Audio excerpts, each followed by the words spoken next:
because there's political fallout from that, but they're all incredibly unethical and corrupt, and in Sessions' case, incompetent, and should go. This decision by Mueller to go charging through referral to the U.S. Attorney, to the Manhattan DA's office, and the FBI, to take on the president's personal attorney, it violates everything that most people can think of as is basically approaching, I understand it isn't absolute, but approaching an absolute privilege between a client and his or her attorney. The only thing that breaches the attorney-client privilege would be criminal fraud, but that requires such an incredible high threshold of proof that it's nearly impossible. These are such thuggish tactics by Mueller and now the United States Attorney, and snookering a judge with supposed evidence that merited his signature on a warrant. It's just unimaginable. Look, at worst case scenario, paying $130,000 to a porn star to go away and crawl back into your hole, it is, at worst, it is a campaign violation, which is a civil fine. And there is nothing civil about what this special counsel is doing. He had a reputation for being a reckless and egregiously abusive investigator and prosecutor. But now he is taking it to a new level. Immediately we recall the pre-dawn raid of Manafort's home. And even though he'd been cooperating with the special counsel, this is now a man that has to be brought under control, it would seem to me.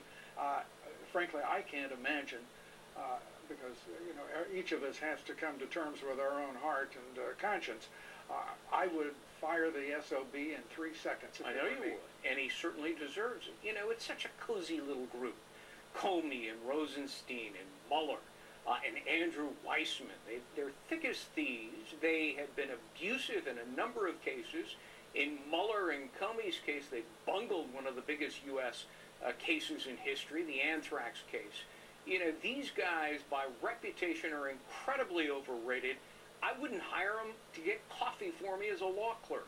Well, one thing we do know is that they are a gang of partisan hacks assembled by Robert Mueller, who has the checkered history that you just shared part of with us. This is a time where I would have expected someone would have enough integrity in the Department of Justice, whether it's Rod Rosenstein, whether it is Jeff Sessions, who is now sleepwalking through one of the most important assignments any American citizen can have, and that's to serve as the nation's Attorney General. But there is not even a whiff of integrity emanating from that corner of the swamp that is the Department of Justice leadership. Absolutely. And just look at the team of partisans assembled by Mueller. They're all Democrats. 3 are not registered one way or another. But out of the 17, all of the others are all Democrats. They heavily donated to Democrats, including Obama and Clinton. And 2 of them represented Clinton and Clinton aides, and yet they're and on the team. A number of them also involved in working for the Clintons in particular, as well as the Obama There's administration. nothing fair about it. It truly is, as the president said, disgraceful. I would add disgusting. This is becoming a historic assault on the very idea of American government, a constitutional republic. Is there not one scholar? Alan Dershowitz has stood up, and I credit the man immensely. He is a liberal. He is a lifelong liberal, and he cannot abide what we are watching. Right. The absolute corruption.